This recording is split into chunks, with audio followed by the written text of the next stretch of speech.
স্বাগতম জানাইছো মোৰ YouTube চেনেললৈ mister SM Yahya। আজি মই ক'ব বিচাৰিছো যে চন্দ্ৰ গ্ৰহণ সূৰ্য গ্ৰহণ লাগিলে আমি কি কৰিব পাৰি কি কৰিব নোৱাৰি। আপুনি যদি মুছলিম হয়, আপুনি যদি ইছলাম অনুসৰণ কৰে, তেনেহ'লে মই ইয়াক ক'ব খুজিছো যে আপুনি কোৰাণৰ মতে আপুনি চলক। এই বিষয়ে যদি মই ক'ব যাওঁ তেনেহ'লে আপুনি হাঁহিব, কাৰণ আমাৰ ইছলামত হাদিছত লিখা নাই যে আপুনি এইটো কৰিব লাগিব বা এইটো কৰিব নোৱাৰিব। এনেকুৱা ধৰণৰ নীতি নিয়ম একো বান্ধি দিয়া নাই।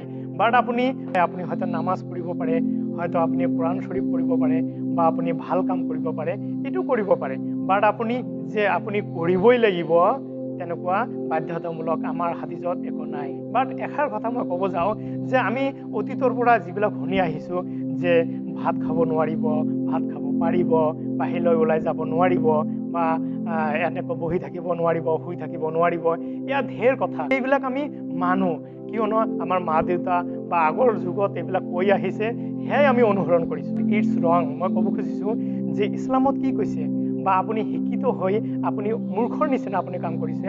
ডেট মিনছ মই ক'ব খুজিছোঁ যে আমি শিক্ষিত হৈ যদি আমি অশিক্ষিত নিচিনা কাম কৰোঁ তেনেহ'লে কি আমি সঁচাকৈ মূৰ্খ। সেয়ে মই ক'ব খুজিছোঁ যে কিতাপত কি লিখা আছে, যে আমাৰ হাদিছত কি কৈছে, এয়াই আমি অনুসৰণ কৰিম। আৰু যদি সঁচাকৈ আপুনি মুছলিম হয়, ইছলামক অনুসৰণ কৰে, তেনেহ'লে আপুনি মোৰ কথাবোৰ আপুনি শুনিব। But it's up to you, আপুনি মানে নামানে।